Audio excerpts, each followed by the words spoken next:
Home ministry से pellet gun चलाने का, कील वाली लाठी चलाने का ऑर्डर आया था, या उन्होंने ऑर्डर दिया और वो कल्पेबल है और उन्होंने हमारे बच्चों पर गोली चलाई, युवाओं पर गोली चलाई, या उनको मालूम ही नहीं था और किसी और ने ऑर्डर दे दिया और फिर वो इनकॉम्पिटेंट है।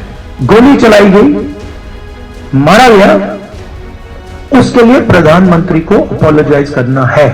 Amit Shah does not have the courage, guts नहीं है उसमें कि वो पार्लियामेंट में आके हमारे सामने खड़ा हो जाए। ಅಮಿತ್ ಶಾ ಅವರಿಗೆ ಸಂಸತ್ತಿಗೆ ಬಂದು ನಮ್ಮ ಮುಂದೆ ನಿಂತು ಮಾತಾಡೋ ಧೈರ್ಯ ಇಲ್ಲ, ಗಟ್ಸ್ ಇಲ್ಲ.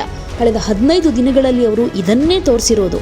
ನರೇಂದ್ರ ಮೋದಿ ಅವರಾಗ್ಲಿ ಅಮಿತ್ ಶಾ ಅವರಾಗ್ಲಿ ಈ ವಿಚಾರವನ್ನ ಎದುರಿಸೋ ಧೈರ್ಯ ಇಬ್ಬರಿಗೂ ಇಲ್ಲ. ಯಾರ ಅಭಿಪ್ರಾಯದ ಬಗ್ಗೆ ಕೂಡ ನಮ್ಗೆ ಆಸಕ್ತಿ ಇಲ್ಲ. ನಮಗೆ ಬೇಕಾಗಿರೋದು ಒಂದೇ ವಿಷಯ, ಗುಂಡು ಹಾರಿಸೋದಕ್ಕೆ ಆದೇಶ ಕೊಟ್ಟಿದ್ಯಾರು? ಅಮಿತ್ ಶಾ ಅವರು ಆದೇಶ ಕೊಟ್ಟಿಲ್ಲ ಅನ್ನೋದಾದ್ರೆ ಗೃಹ ಸಚಿವಾಲಯದಲ್ಲಿ ಗುಂಡು ಹಾರಿಸೋದಕ್ಕೆ ಆದೇಶ ಕೊಟ್ಟಿದ್ಯಾರು? ಇದನ್ನ ನಾವು ತಿಳ್ಕೊಳ್ಳೋಕೆ ಬಯಸ್ತಾ ಇದ್ದೀವಿ. ಇಲ್ಲಿ ಯಾರಾದರೂ ಹೊಣೆಗಾರರಾಗಿದ್ದಾರಾ ಅಥವಾ ಇದು ಅಧಿಕಾರಿಗಳ ಅಸಮರ್ಥತೆನಾ ಅನ್ನೋದು ನಮಗೆ ಗೊತ್ತಾಗಬೇಕು. ಇದ್ರ ಬಗ್ಗೆ ಅಮಿತ್ ಶಾ ಅವರು ಮಾತಾಡಬೇಕು. ಆದರೆ ಅವರಿಗೆ ಸಂಸತ್ನಲ್ಲಿ ಬಂದು ಮಾತಾಡೋ ಧೈರ್ಯವೂ ಇಲ್ಲ, ಗಟ್ಸೂ ಇಲ್ಲ ಅಂತ ಖಾರವಾಗಿ ರಿಯಾಕ್ಟ್ ಮಾಡಿದ್ದಾರೆ. सर, आप कह रहे हैं तीनों बातें आपकी नॉन निगोशिएबल हैं। सरकार ने अपना रुख क्लियर कर दिया है, अब 2 दिन ही बचे हैं, तो हम माने कि जो अब तक स्थिति थी आप लोगों की 2 दिन बरकरार रहेगी, तो पूरा सदन, पूरा जो ये सेशन है पूरी तरीके से वॉश आउट रहा और सरकार ये कह रही है अपोजिशन ने नहीं चलने दिया। नहीं, मैं हिंदी में बता देता हूं, रिपीट कर देता हूं। तो देखिए, शुरुआत में 15 दिन पहले हमारी पोजीशन थी कि होम मिनिस्ट्री से पैलेट गन चलाने का, कील वाली लाठी चलाने का ऑर्डर आया था और पूरे देश ने देखा कि हमारे स्टूडेंट्स को मारा गया, पैलेट गन से अंधा किया गया।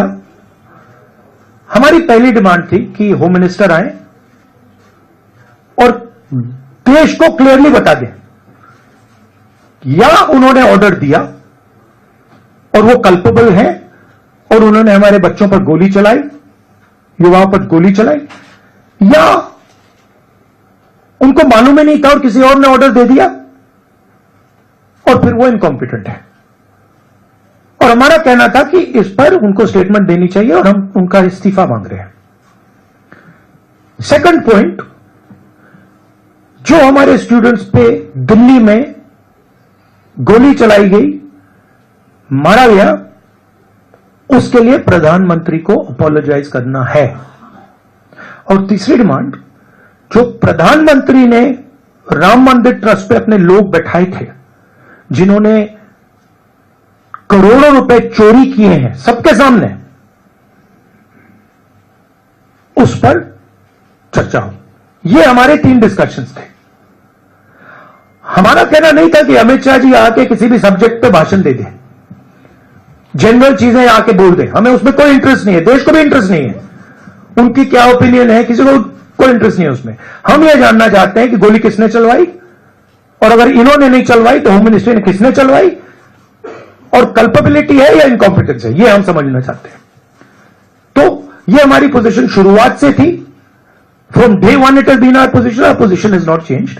यह पूरा ड्रामा जो चल रहा है, अमित शाह का जो गुब्बारा फटा है उसको रिपेयर करने का, उसमें फिर से गैस भरने की कोशिश हो रही है, ठीक है, और वो गुब्बारा फट गया है, उसमें कोई मतलब गैस नहीं भरी जा सकती। Amit Shah does not have the courage, guts नहीं है उसमें कि वो पार्लियामेंट में आके हमारे सामने खड़ा हो जाए। 15 दिन उन्होंने ये दिखाया है, और ना नरेंद्र मोदी जी में गट्स है, ना अमित शाह जी में गट्स है।